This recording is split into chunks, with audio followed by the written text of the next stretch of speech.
Olá, de olho na produção independente do audiovisual, começa agora pelo seu sistema público de comunicação, Doc Aldeia. O vídeo que nós vamos assistir hoje no nosso programa foi um dos finalistas do terceiro Doc TV, programa de incentivo à produção do audiovisual representando o estado do Maranhão. O Crime da Ulen, de José Murilo Moraes dos Santos, narra a história de um assassinato que ficou famoso naquele estado. O de John Harold Kennedy, suposto tio do ex-presidente dos Estados Unidos, John Fitzgerald Kennedy, em São Luís, na década de 30. Após concluir 10 anos de trabalho como funcionário da Companhia de Serviços Urbanos de São Luís, José de Ribamar Mendonça foi demitido propositalmente, para não ter direito à estabilidade no emprego. Revoltado, acabou matando a tiros Harold Kennedy, representante da Ulen, dentro da sede da companhia. Por 2 vezes foi julgado e inocentado pelo Tribunal do Júri Maranhense, tornando-se uma espécie de símbolo na luta contra as ingerências norte-americanas no Brasil da época. Entre os recursos do vídeo, até mesmo um júri simulado da Universidade Federal do Maranhão, onde se recria um pouco da atmosfera do primeiro julgamento de Mendonça. Confira, começa agora no nosso Doc Aldeia.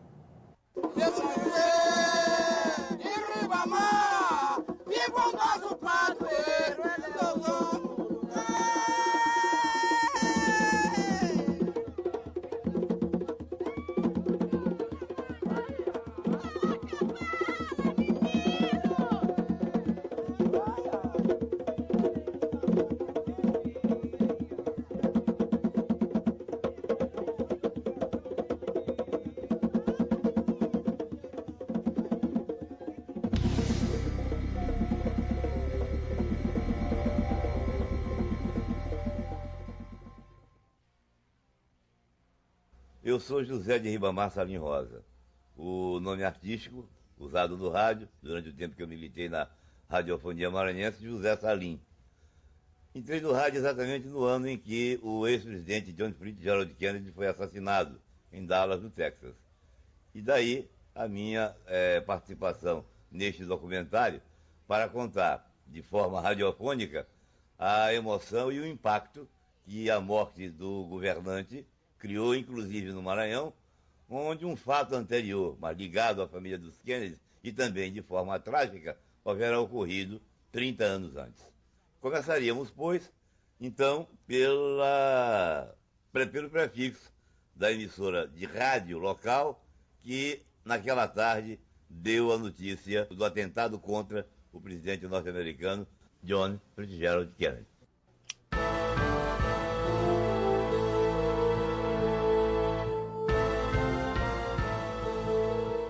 Estamos em sintonia com a mais poderosa emissora do norte e nordeste do país, falando dos céus das Américas da ilha de São Luís. 44 graus, 18 minutos a oeste de Greenwich. 2 graus, 32 minutos ao sul do Equador. Na capital gonçalvina são 16 horas e 50 minutos. Interrompemos nossa programação para uma notícia extraordinária. Dallas, Texas, urgente. O presidente John Kennedy acaba de ser baleado. Foram disparados tiros contra o presidente e o governador do Texas. Os dois foram levados para o Parkland Hospital. Notícia transmitida pela Rádio Voz da América confirma a morte do presidente dos Estados Unidos, John Kennedy, por assassinato às 13 horas e 15 minutos, hora local do Texas. Kennedy é venerado no mundo inteiro. Ele foi criador do programa Aliança para o Progresso, destinado a inibir a implantação do comunismo na América Latina para isolar Cuba, que já é comunista. E é lembrado pela frase: "Não pergunteis o que a nação pode fazer por você, mas o que você pode fazer pela sua nação." O Maranhão que hoje chora por John Kennedy já comemorou a morte de um suposto parente seu, Harold Kennedy, assassinado em São Luís em 30 de setembro de 1933. Harold Kennedy era contador da Ulen, empresa norte-americana que veio para o Maranhão assumir os serviços urbanos em São Luís. Harold foi morto a tiros por José de Ribamar Mendonça.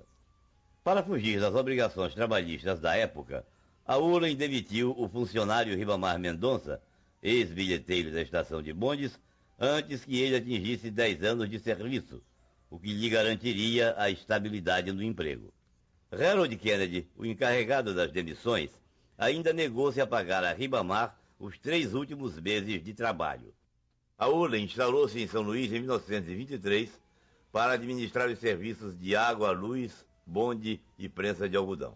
Nos anos 20 nós temos pessoas morrendo de febre amarela, de febre tifoide, né? Não tinha água, não tinha saneamento, a água era contaminada, o bonde era puxado a animal, entendeu? Então era uma situação dramática. E esse problema dos serviços públicos, o acesso a esses serviços públicos, já estava se transformando num problema político.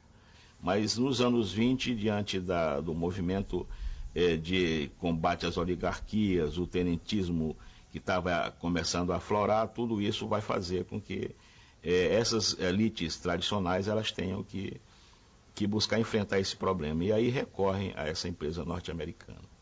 A Ulen foi fundada em Nova York por Henry Charles Ulen e no Maranhão era administrada por Wiley Theodore Clay. Num processo de expansão do capitalismo norte-americano, e eles tinham realmente muito interesse sobretudo, em dominar esses mercados, porque o mercado de energia elétrica era um mercado altamente promissor. Para explorar os serviços, a Ulen associou o governo do Maranhão ao empréstimo de $1.700.000 necessários para a instalação da empresa em nosso estado. A Ulen veio para construir as obras. Ela era uma empreiteira e tinha uma relação, fazia também intermediação financeira com os bancos norte-americanos. No início dos anos 30, o Estado, 1/3 de toda a receita do Estado era para pagar os empréstimos contraídos com os banqueiros norte-americanos para financiar a Ulen aqui no Maranhão. A infraestrutura e o financiamento das operações. Ela funcionava em linha direta com os Estados Unidos, com o seu escritório lá nos Estados Unidos, né? E, inclusive, no contrato, as viagens dos engenheiros, dos técnicos, transporte de equipamentos, tudo isso era custeado com recursos do erário público, né, do Maranhão. Mas os serviços desagradaram a população, causando revolta. A grande revolta do povo com relação a esse contrato é que as tarifas eram constantemente majoradas e o serviço não era de qualidade. A maior parte da população vivia de lamparina mesmo, consumia água contaminada, né? Então esses serviços acabavam sendo o quê? Localizados nas áreas urbanas mais desenvolvidas, portanto atendia às famílias mais aquinhoadas, e a população em geral continuava sem ter acesso a esse serviço de consumo coletivo. Aí é que está a contradição. A miragem no início é a cena que vamos resolver o problema trazendo a maior empresa do mundo. Em pouco tempo isso se revela uma inverdade. E aí vem a reação.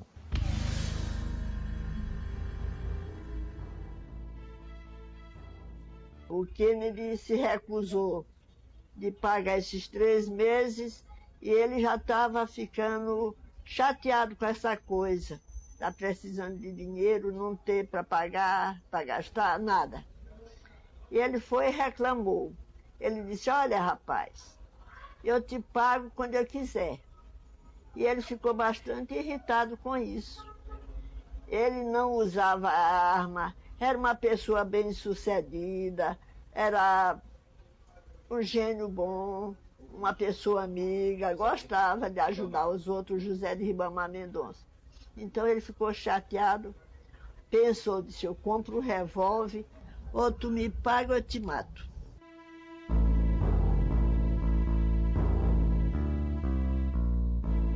Chegou lá, subiu, o Kennedy ainda não havia chegado.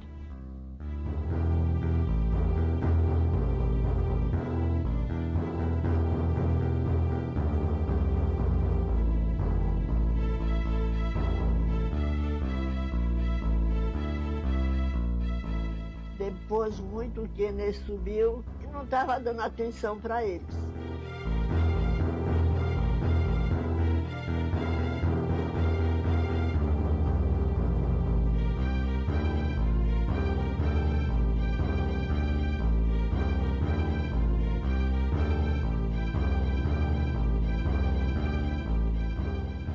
ele se levantou e disse: doutor, eu quero hoje meu dinheiro, eu estou precisando muito. Ele disse: eu não já disse que eu lhe dou quando eu quiser? Ele disse: ah, é? Meteu a mão no bolso, a puxar, o Kennedy notou. Puxa a gaveta da mesinha dele para tirar o revólver que era para alvejar José Mendonça. E o José detonou logo o primeiro tiro. Ele cai. Depois dele caído, o José deu mais 2 tiros. Ah, o que foi, ele desceu. Desceu, vinha passando um guarda, aí ele chamou.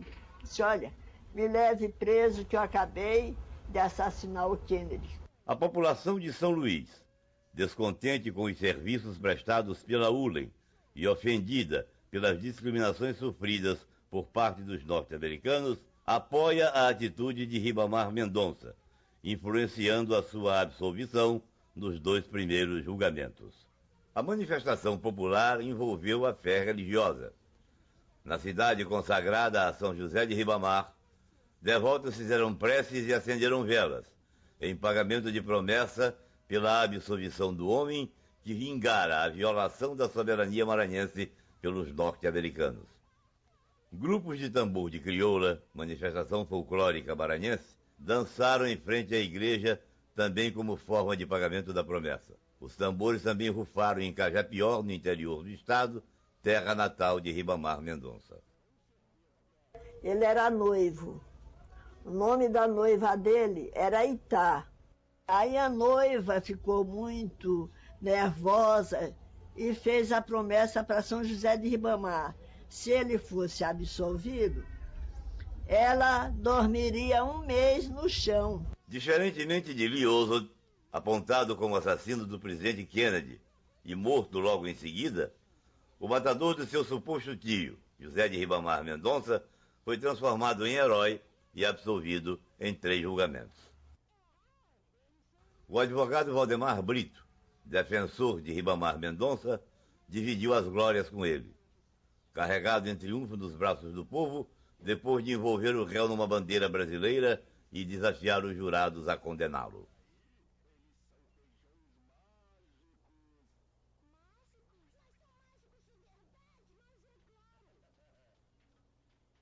Senhoras e senhores, muito bom dia.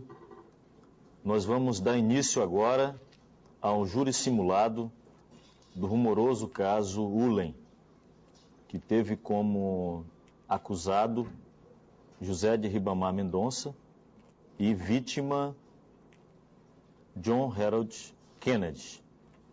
Esse é um caso que, na época, na década de 30, teve grande repercussão no estado do Maranhão e, naturalmente, faz parte da nossa história. A Ulen massacrava o povo maranhense. Muito bem, disso não se tem dúvida. Agora, poderia o acusado, impulsionado por esta revolta, poderia ele, armado de revólver, matar a vítima? Senhoras e senhores jurados, e este ato ser plenamente justificado? Ora, senhores e senhoras, a vítima também era o empregado que estava fora do seu país e só fazia aquilo que a empresa mandava. A vítima não era diretor da Ulen. A vítima era também um jovem americano que, assim como o acusado, trabalhavam para ter família, para fazer a sua vida. Eu não vou advogar aqui que o acusado matou por vingança. E vejam que eu estou diante do interrogatório do acusado. O que eu vou dizer aqui é o que o acusado diz ao ser preso. Ele diz para o cabo Caetano o seguinte: matei agora mesmo o bandido que mais me perseguia, mas não estou arrependido. Olha a marca da sua personalidade. Matei e mataria de novo. Diz mais lá na frente para o senhor Machado: senhor Machado, não estou arrependido. Matei a um bandido que me demitiu do emprego. Quem o demitiu? A Ulen. Sei que estou perdido, mas estou satisfeito. Olha a marca, o desejo do acusado. Quem mata uma pessoa está satisfeito. Descarreguei todo o meu revólver sobre um americano ladrão que vinha roubando a minha terra. É como se ele tivesse matado a Ulen. Poderia, por exemplo, absolvê-lo por legítima defesa da honra? Não. A negação de um direito é a honra. Imaginemos uma hipótese, senhoras e senhores jurados. Imaginemos essa empresa americana que comprou aqui a empresa de eletricidade do Maranhão. A empresa de energia elétrica que vive explorando e infelicitando a vida dos maranhenses. Agora eu, Benedito Coroba, eletricista da empresa, pai de família, sou ordenado, vai cortar a luz do doutor Pedrosa, que ele está em atraso. Vou então à casa do doutor Pedrosa, corto-lhe a energia, cumprindo uma ordem da empresa, senhores. E o doutor Pedrosa, então, dizendo que está se legitimando pela insatisfação do povo de São Luís, e pega a sua arma e descarrega no eletricista. O nosso Código Penal de 1940, ele elenca 3 tipos de homicídio. O homicídio qualificado, que é aquele homicídio grave, é aquele homicídio que causa logo uma repulsa, quando a gente toma conhecimento. Fala do homicídio privilegiado, que é aquele que tem alguns componentes, algumas circunstâncias no homicídio, que o torna mais leve, e quando não é um e nem outro, é o homicídio simples. Herdamos isto marcantemente do direito francês. Mas o direito penal italiano, quando falou do homicídio privilegiado, ele colocou 3 hipóteses no homicídio privilegiado. Quando há relevante valor moral, o relevante valor social, aí tem que diminuir. E aqui é que eu quero chamar a atenção ao júri. Os motivos que levaram Ribamar Mendonça a matar Kennedy foram motivos que a sociedade de São Luís, na sua consciência média, aceita como algo que não é imoral, com algo que é até moral. Mas isto, pelo nosso direito penal, não exclui a criminalidade. Diz que vai ser diminuída a pena, e diminuída a pena consideravelmente. Eu admitiria, senhores, o movimento de São Luís para fazer tudo, tentar rescindir esse contrato com a Ulen, se quebrar as portas da Ulen, se fazer tudo, menos eliminar a vida. Vamos admitir que o acusado matou o Kennedy, incorporando esse sentimento do povo de São Luís. Eu tenho dúvidas, mas a dúvida milita a favor. Eu acredito, tenho que fazer isto, é da minha índole. A minha dúvida milita em favor do acusado. E o que eu proponho é algo razoável.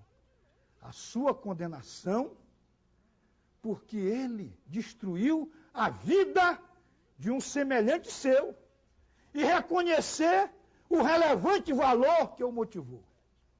Parágrafo 1º do artigo 121 do Código Penal. Se o agente comete o crime impelido por relevante valor social ou moral, aí, diz aqui, o juiz pode reduzir a pena de 1/6 a 1/3.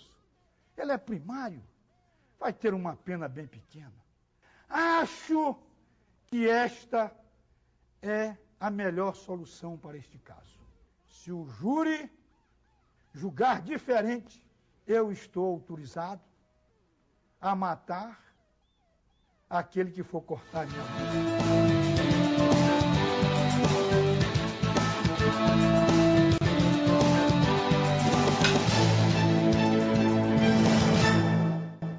Estamos de volta com o Doc Aldeia. Hoje conferindo o documentário O Crime da Ulen, de José Murilo Moraes dos Santos, um dos finalistas do terceiro Doc TV, representante do estado do Maranhão. Na segunda parte do nosso vídeo, um pouco mais da história do crime mais famoso de São Luís. Vamos conhecer a linha de raciocínio adotada pela defesa para conseguir a absolvição de Mendonça no tribunal do júri. E conhecer também o que é um tambor de crioula, dança popular dos negros do Maranhão, do qual Mendonça também fazia parte e que foi duramente atacada pela acusação no julgamento. O crime da Ulen continua agora no nosso Doc Aldeia. Inocentado 2 vezes, Ribamar Mendonça foi trazido novamente a júri 10 anos depois, em 1944, recambiado do Rio de Janeiro, onde morava e trabalhava. Por essa época, os norte-americanos estavam novamente no Maranhão, construindo o aeroporto do Tirirical como ponto de apoio às suas tropas na Segunda Guerra Mundial. E novamente tentaram influenciar a justiça brasileira e maranhense para condenar Ribamar Mendonça pela morte de Harold Kennedy. Nessa época, vieram grande quantidade de americanos na Segunda Guerra. Isto foi em 44, por aí assim. E mexeram na questão. E foram atrás dos velhos, né, para dar um endereço. Informaram que ele já se encontrava no Rio. Aí ficaram revoltados, né? E pensando que disse, agora nós vamos castigá-lo. E nessa época, no dia do júri, era aquelas donas de casa, era todo o pessoal foram para lá reclamar, porque naquela época houve muita falta d'água, né? Que a Ulen, tudo é energia. E o povo reclamava tudo, que eles queriam ser direito e não agiam direito com a energia, com a água e aquela coisa toda. Mais uma vez inocentado, Ribamar Mendonça recebeu manifestações populares em seu favor. Definitivamente livre, Ribamar Mendonça volta ao Rio de Janeiro. Há indícios de que haviam tentado extraditá-lo para ser julgado nos Estados Unidos.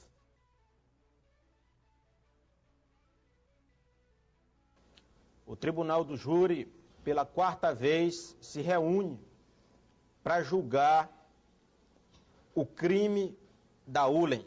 E utilizo essa expressão como forma de apontar para os senhores jurados que, em que pese nós estarmos aqui julgando um fato tido como crime, praticado individualmente por José Ribamar Mendonça, nós aqui teremos a função de analisar esse fato como um fenômeno social a partir das circunstâncias que possibilitaram a sua emergência. Os representantes da empresa não adotaram aqui a postura de isonomia, de igualdade com os demais trabalhadores. É natural de que naquela época a população de São Luís tivesse verdadeira ojeriza a essa empresa, tivesse ódio aos representantes dessa empresa. O Ribamar mendigava por um direito que era dele, quando sabia que fora demitido, porque a empresa não queria que ele completasse os 10 anos, os direitos trabalhistas que estavam garantidos pela legislação brasileira. Essa empresa e toda a sua tropa que desembarcaram aqui no Maranhão, na verdade, nunca respeitaram as leis do Brasil. Quero lembrar os senhores que simplesmente 9 ministros do governo brasileiro foram acionados, foram pressionados pelos Estados Unidos da América para anular sucessivamente o júri, a soberania do júri, que é uma instituição cara em todos os países que tem o regime democrático e o Estado de Direito como princípio, foi ferida mortalmente pelos americanos, e os governantes brasileiros, subalternos a esses interesses econômicos grandiosos, sequer souberam defender o judiciário do Brasil, tentaram negar a dignidade ao povo da nossa terra, não só não fazendo o que era devido em função do contrato, mas negando a dignidade do ser humano em função de elementos de raça, de etnia, colocando-se num patamar de superioridade, como se nós fôssemos, na verdade, condenados a essa submissão em função do nosso sangue, em função dos nossos laços de parentescos, da nossa cultura. O que chama atenção no caso de Ribamar Mendonça, do ponto de vista de uma análise antropológica, são os elementos de identidade que se pode extrair da história. A família de Ribamar Mendonça, ela provém do meio rural. E, com certeza, ela traz, em seu movimento de diáspora do meio rural para o meio urbano, ela traz esses elementos que são próprios desse mundo. Aqui, o mundo rural e o mundo urbano não se separam, ao contrário, se misturam, se mesclam, se mantêm unidos por vínculos, por laços de parentesco, por laços econômicos, não é? Que se estendem do campo para a cidade e, principalmente, via rituais, por meio dos rituais religiosos. Nós temos um santo, uma imagem de São Benedito muito antiga, tem mais de 200 anos, vem sendo passada de mão em mão.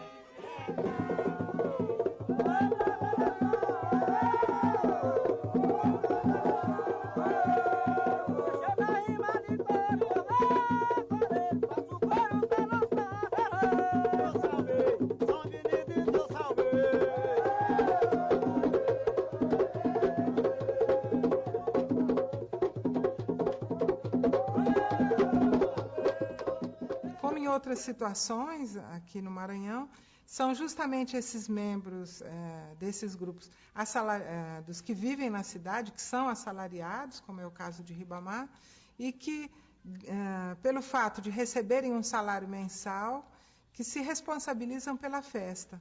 No caso, Ribamar, com seu salário na ULEM, na empresa, ele mantinha o ritual. Ele fazia a festa, organizava, mandava comprar comida, comprava carne, mandava fazer comida para agradar os que batiam o tambor, as dançadeiras, as crioulas que dançavam.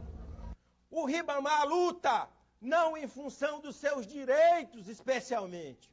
O Ribamar defendeu naquela época, naquela conjuntura, a população do Maranhão, os negros, os dançadores de tambor de crioula, aqueles que participam das festas populares do Maranhão.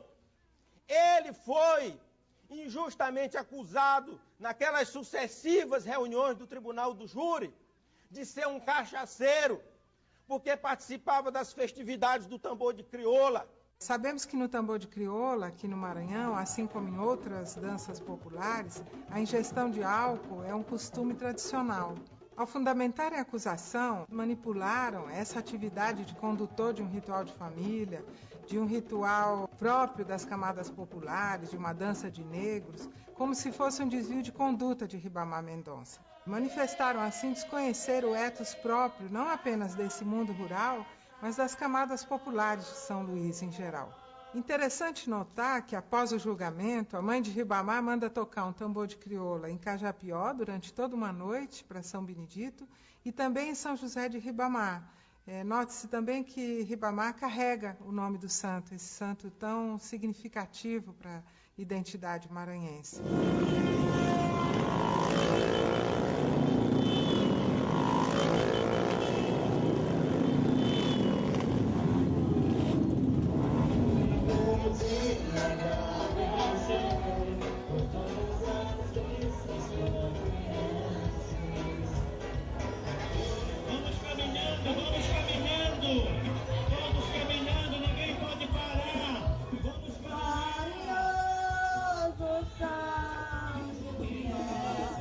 Só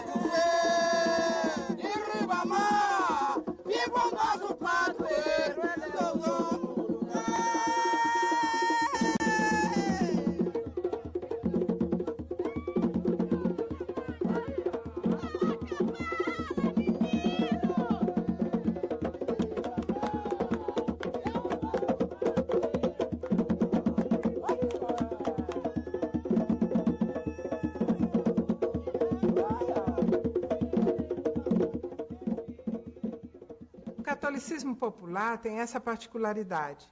Homenageiam-se os santos, São Pedro, São João, São Benedito, fazendo festa, dançando, cantando, bebendo, enfim, brincando, como dizem os maranhenses. Em vez de penitência, de martírio, de autopenalização, o júbilo, a alegria. Por outro lado, é interessante destacar que, ao mesmo tempo que se agradece ao santo, se diz aos de fora, aos antagonistas, se afirma aos norte-americanos que essa tradição não é desvio de conduta. Essa tradição se torna, nesse momento, uma ideologia. Eu quero relembrar a vocês esses fatos para que o julgamento possa expressar a justiça da conjuntura da época com a conjuntura atual, em que os maranhenses ainda sofrem da opressão dos países que querem nos subjugar, dos interesses econômicos internacionais. Alcântara às nossas portas, sendo privatizada, os quilombolas sendo tangidos como se fossem gados.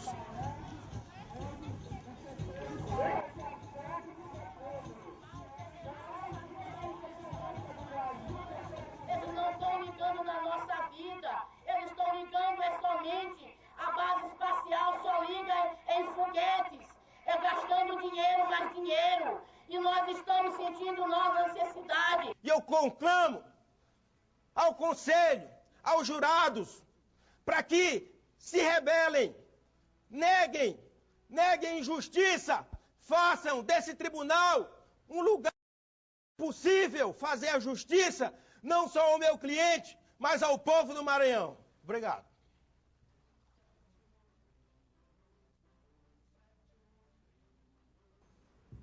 Nós não discordamos em nenhum momento do que foi colocado aqui. Postura americana é uma postura opressora. E hoje se repete.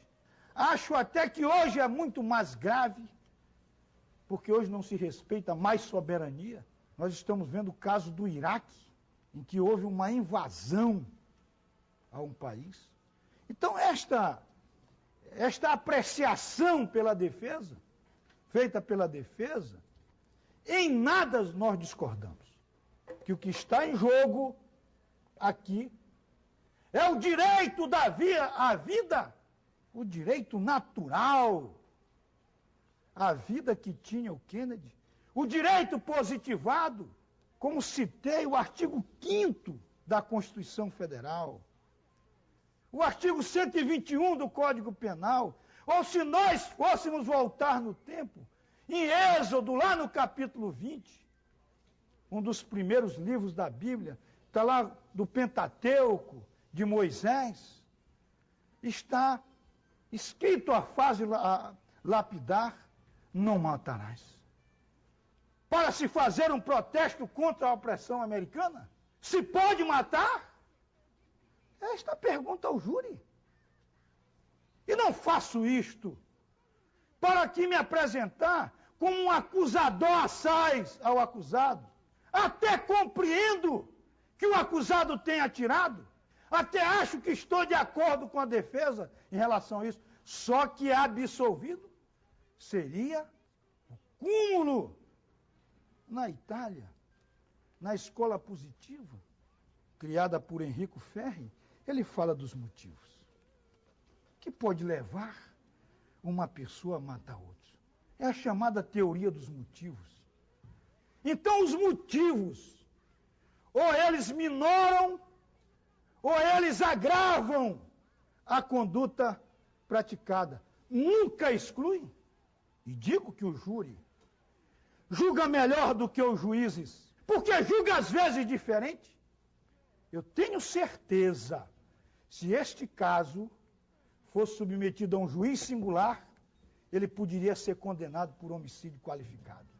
Porque na hora que ele diz aqui, senhores, matei agora mesmo um bandido que me perseguia, mas não estou arrependido. Ah, se eu tivesse um revólver, eu mataria ele. O que isso pode significar? Vingança. Vingança. Isso se chama vingança. E a vingança é caso que qualifica o crime de homicídio. Se o homicídio é cometido por motivo torpe, a pena vai lá para cima. E o que é motivo torpe? É motivo repugnante. E na jurisprudência brasileira, a vingança é motivo torpe. Mas, utilizando o princípio da razoabilidade, nem tanto a terra, nem tanto o mar, para pedir que ele seja condenado por uma pena menor, mas que o júri diga para a sociedade de São Luís, para todos nós, que ele não praticou um ato justificado perante o direito penal. Disse o doutor Pedrosa que a vítima, Kennedy, encarnava a Ulen. Era Ulen em pessoa. Ele representava a Ulen, estava encarnado como a Ulen. Os senhores sabem o que aconteceu? Quando o Kennedy morreu, o corpo ficou abandonado em São Luís. Ninguém queria saber de Kennedy. Ao contrário de John Kennedy, Harold, o suposto tio do presidente, recebeu aqui em São Luís poucas manifestações de pesar. Seu corpo ainda permaneceria em São Luís por 8 dias, sendo alvo das discussões entre a Ulen e os médicos do Estado sobre o pagamento da conta do embalsamamento. O corpo de Kennedy ficou abandonado pela Ulen. E eu pergunto, encarnava a Ulen? Não. Kennedy era o empregado da Ulen. Mas o governo americano envolveu não sei quantos ministros neste episódio para pressionar para que o caso fosse decidido de uma forma diferente. E eu pergunto, era por causa do Kennedy? Do cadáver abandonado? Do cão sem dono? Do defunto sem choro? Como se diz no interior do Maranhão? Não. Era para o governo americano dizer para o Brasil que ele mantinha, em qualquer circunstância, o seu poder de dominação. A questão era política. E eu termino, senhor presidente, proclamando: viva a vida! Viva a vida, jurados! Viva a vida! Viva a vida! Muito obrigado.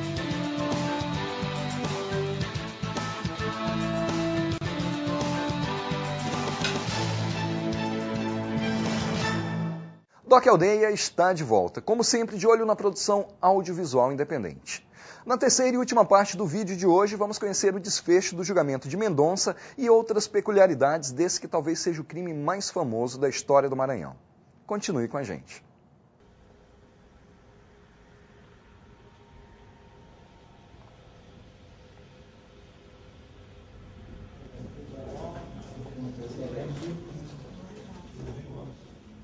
No caso Ribamar Mendonça, do ponto de vista pessoal, acho que ele praticou uma conduta justificada perante o direito penal. Porém, como promotor, no júri, eu não posso me ater às minhas convicções pessoais, porque como promotor eu tenho que defender os interesses da sociedade. Pedirei a sua condenação como autor de um homicídio privilegiado, por relevante valor social. Devo estar na faixa de 400 julgamentos, né? E já utilizei essa tese por várias vezes. Sou advogado, militante há mais de 12 anos, advogo para várias entidades do movimento social, tenho uma experiência na área trabalhista, civil e criminal e atuo principalmente em defesa de trabalhadores.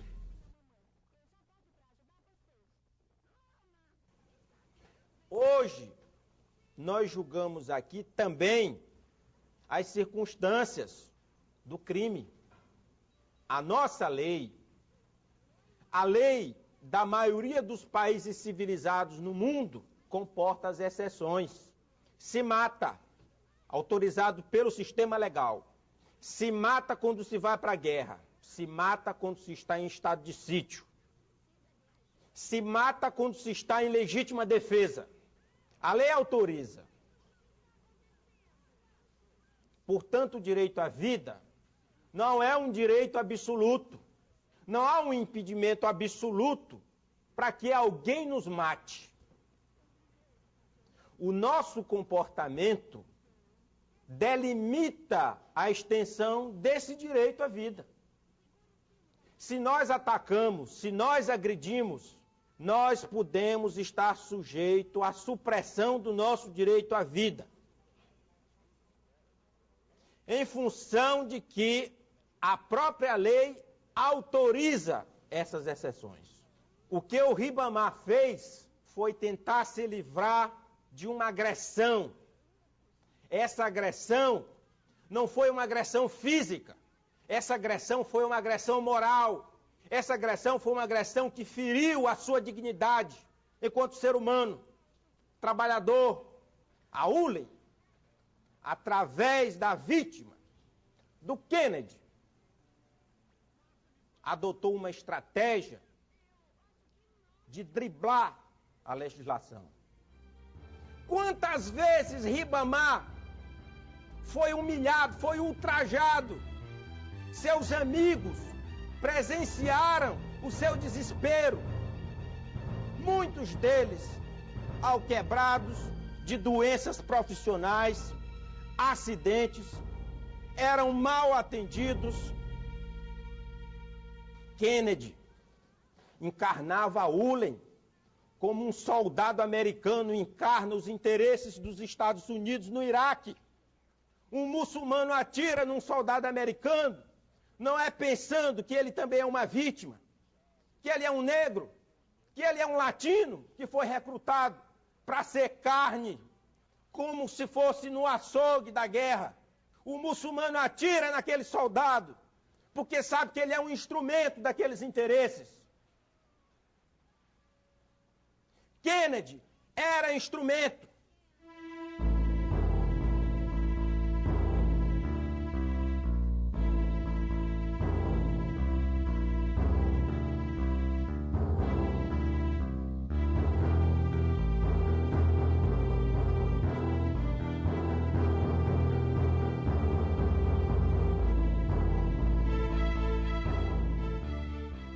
E que o americano humilhava muito, não só ele, como os outros empregados. Ele humilhava, só queria trazer debaixo de humilhações, está vendo?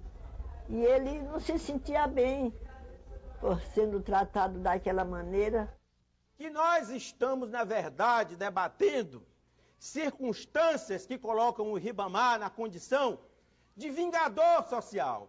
Quando eu utilizo a denominação sociológica de vingador social, eu estou recorrendo a um aporte teórico muito distinto da qualificadora do Código Penal. Para lá, no Código Penal, vingador é aquele que comete um homicídio torpe, qualificado pelo ódio, pelo motivo sujo, infame, mesquinho. Quando eu utilizo a expressão vingador social, eu recorro a um aporte teórico que nomina a atuação, a trajetória de pessoas com a mesma similitude da trajetória de Ribamar, humildes, espezinhados, que se colocaram em função da transformação da injustiça através de um ato de desespero. Eu estou falando de teóricos que tratam do tema a partir de um ângulo diferente do nosso e que precisam ser colocados no plenário, no debate, a partir de uma visão mais ampla, que não é a do positivismo. O positivismo, meus senhores, é a morte do direito. Já foi anunciado no final do século XIX. O positivismo levou os juristas ao legalismo, à indiferença às repercussões sociais das decisões. Eu estou dizendo e expondo um raciocínio para justificar a defesa de José Ribamar Mendonça com base numa ação desesperada que o colocou sacrificadamente em função de um desejo coletivo, uma arma que lhe foi repassada, a consciência inevitável de que sua vida estaria destruída, o clamor social que havia em torno do seu gesto, Nós vamos considerar o Ribamar como se fosse um criminoso comum? Aquele que, porque não pagou a sua conta de luz e o funcionário foi lá cortar e ele matou o funcionário, a situação é a mesma? Por isso que se debate circunstâncias no tribunal do júri. Por isso que se debate subjetividade, quando se debate a lei, o crime. Para mim, José Ribamar Mendonça, representado por esse ator, ele, na verdade, encarna aqui para todos nós, aquele que fez a defesa da sua honra, da sua dignidade. Por isso que a nossa tese é a legítima defesa da honra.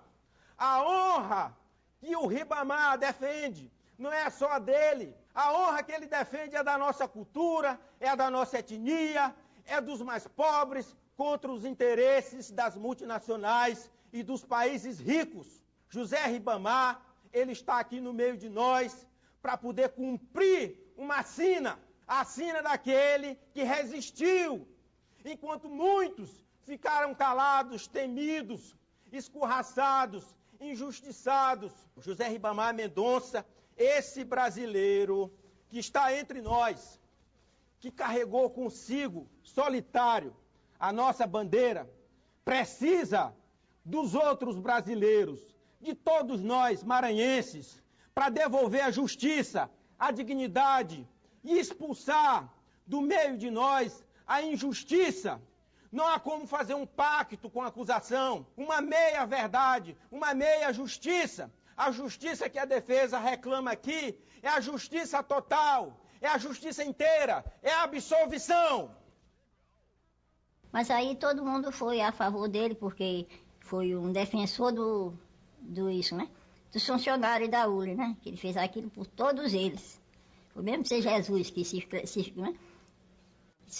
coisou pelo povo, né? Jesus foi crucificado por tudo quanto foi coisa. E ele também, ele fez ele pegou aquela responsabilidade toda para ele, mas dando fazendo aquilo a favor de todos os funcionários que ele fez aquilo. E não se arrependeu.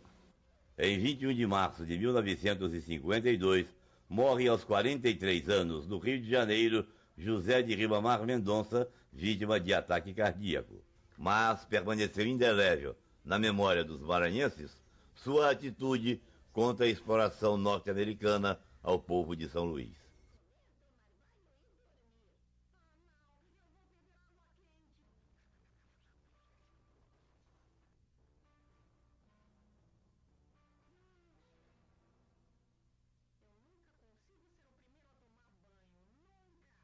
O sobrenome Kennedy se incorporou à vida maranhense, por exemplo, de que nós temos uma avenida com esse nome, e como a vida da família Kennedy é uma vida trágica, ou marcada por tragédias, a nossa Avenida Kennedy, que homenageia o presidente assassinado, acabou sendo também vista pelo povo como um caminho trágico, onde acidentes de grandes proporções aconteciam. Eu diria que o fato de a gente não ter descoberto até hoje se o nosso Kennedy era parente do outro Kennedy, no fundo, a associação nominal acabou acontecendo, né? E mesmo não existindo o parentesco, quer dizer, o parentesco de fato, eu acho que, historicamente, esse parentesco já acabou associado, né? Não, eu gosto muito de morte de autoridades, principalmente quando elas ocorrem de forma trágica, né? Morrer na cama, né? Não cria a mesma expectativa, o mesmo impacto, né? Eu, por exemplo, gostaria de ter acompanhado a viagem do corpo de Abraham Lincoln até a cidadezinha onde ele foi enterrado, a cidade natal dele. Que eu gosto, na verdade, da pompa do funeral, da pompa e da circunstância em que o funeral ocorre. Nesse instante, a figura, a personalidade alcança uma projeção bem maior. Fico meio arrepiado, inclusive. Adoro, é harmonia. O mundo ficou impressionado com a imagem do filho, que à época tinha 2 anos de idade, acho, se não me engano, John. A continência do filho, despedindo-se do pai, foi realmente a imagem mais marcante daquele funeral. Tão marcante que até o próprio De Gaulle chorou diante dela.